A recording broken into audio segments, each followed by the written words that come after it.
தமிழ்நாட்டின் முதலமைச்சராக திரு ஜோசப் விஜய் நமது முதலமைச்சராக பதவியேற்றுக் கொண்டார். உண்மையிலே அவர் பேசுகிறப்போ நமக்கே மெய்சிலுக்கிற அளவுக்கு பேசினார். ஒரு முதலமைச்சராக நாம் அப்படி பேசுகிறத நான் ஃபஸ்ட் டைமாக பார்க்குறேன். ஏன்னா நான் கலைஞர் ஐயா பார்த்துருக்கேன், ஜெயலலிதா அம்மாவை பார்த்துருக்கேன். ஏன்னா எம்ஜிஆரை நம்ம பார்க்கலாம், அப்போ எம்ஜிஆர் சின்ன வயசாக இருக்குன்னு வச்சுங்க. அதுக்கப்புறம் எடப்பாடியை பார்த்துருக்கோம்.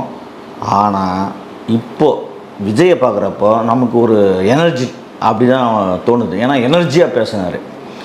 உண்மையிலே ஒரு போல்டாக என்னென்னா, நான் முதல் கையெழுத்து என்ன போட்டிருன்னா 200 யூனிட் மின்சாரம் இலவசம்னு போட்டிருக்காரு. அது மிகப்பெரிய வரப்பிரசாதம் தான் அந்த ஏழை மக்களுக்கு. நிறைய பேருக்கு 100 யூனிட்டுக்கு மேலே வந்துச்சுன்னா சின்ன சின்ன அமௌண்ட்டு கட்டுவாங்க. அது மாதிரி கிராமத்து சைட்லலாம் இனிமேல் மின்சாரம் அவங்களுக்கெல்லாம் பில்லே வராது, ஃப்ரீயாக யூஸ் பண்ணிக்கலாம். அந்த அளவுக்கு இந்த 200 யூனிட் மின்சாரம் ரொம்ப யூஸ்ஃபுல்லாக இருக்கும் ஏழை மக்களுக்கு. அதுக்கப்புறம் 500 மேலே போனால் அது எதோ சொல்கிறாங்க. அந்த ஸ்கீமெல்லாம் எப்படி கொண்டு வராங்கன்றதை நம்ம பொறுத்துக்கிட்டு தான் பார்க்கணும். அந்த ஒரு ஸ்கீம் ரொம்ப நல்ல ஸ்கீம். மற்றது ரெண்டுமே அந்த அதிரடிப்படை, மகளிர் அதிரடிப்படையும் அப்புறம் இந்த போதைப் பொருளை ஒழிக்கிறதும் சாத்தியப்படுத்துறது அது நடைமுறைக்கு வந்த பிறகு தான் தெரியும். அதில் கையெழுத்து போட்டிருக்காரு. ஆனால் உண்மையிலே அவர் பேசுகிறப்போ நான் சம்பாதிக்க வரல, ஏன்னா எனக்கு ஏகப்பட்டு நான் சின்ன ஏழைப்பட்டு தான், நான் கஷ்டப்பட்டு நான் ஒரு ஏழ்மையிலிருந்து தான் வந்தேன். ஆனால் இப்போ எனக்கு சினிமாவில் ஒரு மிகப்பெரிய அந்தஸ்தும் மரியாதையும் கிடச்சிது. ஆனால் இப்போது தமிழக மக்கள் என்னை முதலமைச்சராக நீங்கள் ஏற்றுக்கிட்டீங்க. அந்த முதலமைச்சர் பதவியை பர்ஃபெக்டாக நேர்மையாக நியாயமாக யூஸ் பண்ணுன்றதை ஓப்பனாக போல்டாக சொல்லியிருக்காரு. உண்மையிலே இந்த காசு, மக்கள் காசு எனக்கு எதுவுமே வேணாம்னா அவன் விஜய்க்கு மக்கள் காசுலாம் தேவைப்படாது. ஏன்னா அவருக்கு ஏகப்பட்ட காசு கொட்டி கிடக்குன்னு வச்சுக்கோங்க. ஆனால் அது எப்படி செயல்முறைப்படுத்துகிறாரு, எப்படி தமிழ்நாட்டை ஒரு சூப்பர் மாநிலமாக மாற்ற போகிறான்றது நம்ம பொறுத்துருந்தா பார்க்கணும். கண்டிப்பாக அது செய்வார்னு எனக்கு அந்த நம்பிக்கை இருக்குது.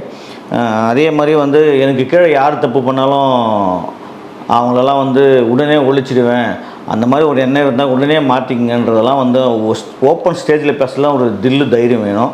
நான் தான் விஜய் அரசாங்கம், விஜய் தான் தலைவர், விஜய் சொல்கிறதா நடக்கும், விஜய் தான் பொறுப்பு எல்லாத்துக்குமே, விஜயை மாரி எந்த தப்பும் நடக்காதுன்றதை ஓப்பனாகவே சேலஞ்ச் பண்ணி சொல்லியிருக்காரு. அது உண்மையிலே மிகப்பெரிய விஷயம். ஏன்னா இப்போது அமைச்சர்கள் பதவி ஏற்றின பிறகு அவங்க தான் ராஜா, அந்த இலாக்காவுக்கு அவங்க தான் ராஜா, அவங்க தான் எல்லாமே.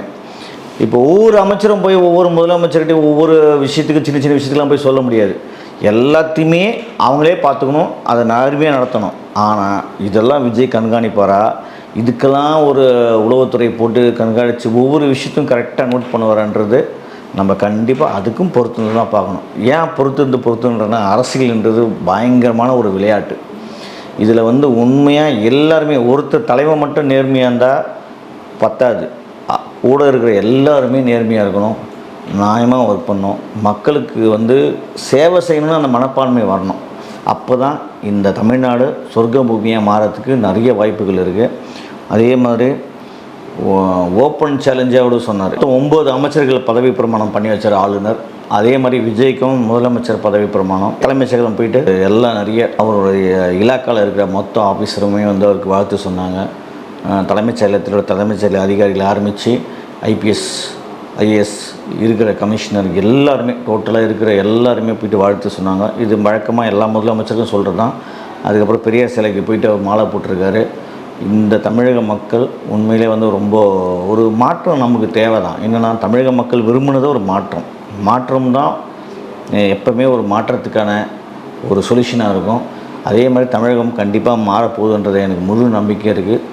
விஜய் அவர்கள் பேசுனது பார்த்து எனக்கு உண்மையிலே சரி ஓகே, ஏதோ பண்ணுவாரியா மனுஷன் அப்படின்ற ஒரு தெம்பும் ஒரு நம்பிக்கையும் நமக்கு இந்த எனக்கு மட்டும் இல்லை, டிவி பார்த்துன்னு இருக்கிற அந்த இடத்துல இருந்த விஜய் பேசுகிறத கேட்ட எல்லாருக்குமே இந்த எனர்ஜி வந்திருக்கும். ஒட்டுமொத்த தமிழ்நாடே கண்டிப்பாக பார்த்துருக்கோம். இனிமேல் ஆட்சி எப்படி இருக்க போகுது, என்னென்ன பிரச்சனைகளை சந்திக்க போகிறாரு. அவர் சொன்ன ஒரு முக்கியமான விஷயம் பார்த்திங்கன்னா, நான் முதல் ஃபோக்கஸே எனக்கு பார்த்திங்கன்னா இது கல்வி, மருத்துவம், இந்த சாலையை நான் கண்டிப்பாக பார்க்குறேன்னு சொன்னார். இது கண்டிப்பாக அவர் கவனத்துக்கு வந்திருக்குன்னு நினைக்கிறேன். உண்மையிலே கவர்மெண்ட் ஹாஸ்பிட்டலில் இன்னும் ரொம்ப ஸ்ட்ரிக்டாக சூப்பராக அழகாக பண்ணணும். அதே மாதிரி இந்த நம்ம பள்ளிக்கூடத்துலலாம் பார்த்திங்கன்னா இந்த கிராமத்தில் இருக்கிற பள்ளிக்கூடம்லாம் வந்து இன்னும் சரியில்லாமலாம் இருக்குது. அதெல்லாம் சூப்பராக பண்ணி நல்ல டீச்சர்ஸ், நல்ல எஜுகேஷனை கொண்டு வரணும். அடுத்து பார்த்திங்கன்னா இந்த ரோடு தான்.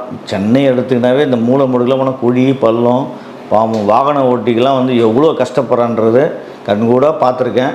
முதல்ல இதை சரி பண்ணும். இதை 3மே சரி பண்ணவே தமிழ்நாடு வந்து நல்லா வளர்ச்சி பாதையை நோக்கி போகும். அதை எடுத்து சொல்லியிருக்காரு. கண்டிப்பாக அதையும் வந்து முன்னெடுத்து பண்ணுவார்ன்ற நம்பிக்கை எனக்கு இருக்குது. இந்த ஓகே இதுதான் ஃபஸ்ட்டு. நம்ம எதுவுமே வந்து குறை சொல்கிறதுக்கு 1000 விஷயங்கள் இருக்கும். ஆனால் அதெல்லாம் மறந்துட்டு இப்போ தான் ஃபஸ்ட்டு எடுத்திருக்காங்க. அந்த இடத்துல பார்த்திங்கன்னா ஒரு சினிமா ஈவெண்ட் மாதிரியே ஆகிப்போச்சு. நம்ம அந்த இன்றைக்கி பதவியேற்பு விழா வந்து, ஏன்னா நான் வந்து நிறைய ஈவெண்ட்லாம் பண்ணிக்கிறதுனால அது மாதிரி இருந்தது. அந்த சேர் எடுத்துன்னு வருது, சேர் பத்தலை, அப்புறம் நிறைய பேர் வந்துட்டாங்க அப்படின்னு ஸ்டேஜில் அவ்வளோ பேர் ஓடிட்டு அதெல்லாம் இருக்குது. அது மாதிரி வந்து ஃபோட்டோலாம் எடுப்போம் இல்லையா, நம்ம நடிகர்லாம் வந்து அந்த மாதிரிலாம் இருந்தது. அதெல்லாம் இன்னும் கொஞ்சம் இப்போ, ஏன்னா இவர் முதலமைச்சர், தமிழ்நாட்டினுடைய முதலமைச்சர், 10 கோடி மக்களுக்கும் அவர் தான் முதலமைச்சர். 10 கோடி மக்களுடைய பொறுப்பும் அவர்கிட்ட இருக்குது. அதனால் வந்து இன்னும் இதெல்லாம் வந்து இன்னும் அழகான ஒரு பிளானிங்கோட சூப்பராக பண்ணணும். அதனால் நம்ம குறை சொல்லலாம் வரல, குறை சொல்லவும் முடியாது. ஏன்னா ஃபஸ்ட்டு டைம் வந்திருக்காரு, நிறைய நல்லது பண்ணுவார்ன்ற முழு நம்பிக்கை நமக்கு இருக்குது. கண்டிப்பாக தமிழக மக்களுக்கு நல்லது பண்ணுவார். ஏன் சிங்கப்பூர் மாதிரி மாற்றி காட்டணும்னு சினிமாவில் பேசியிருக்காரு. கண்டிப்பாக சிங்கப்பூர் மாதிரி தமிழ்நாடை மாற்றிட்டாருன்னா அதுதான் அவர் வந்து சூப்பர் முதலமைச்சராக மாறிடுவார். கண்டிப்பாக அந்த சூப்பர் முதலமைச்சராக மாற நாம்ளும் வாழ்த்துவோம், நம்மளும் எதிர்பார்ப்போம். இந்த வீடியோ உங்களுக்கு பிடிச்சிருந்தா லைக் பண்ணுங்கள், கமெண்ட் பண்ணுங்கள், ஷேர் பண்ணுங்கள், சப்ஸ்கிரைப் பண்ணுங்கள்.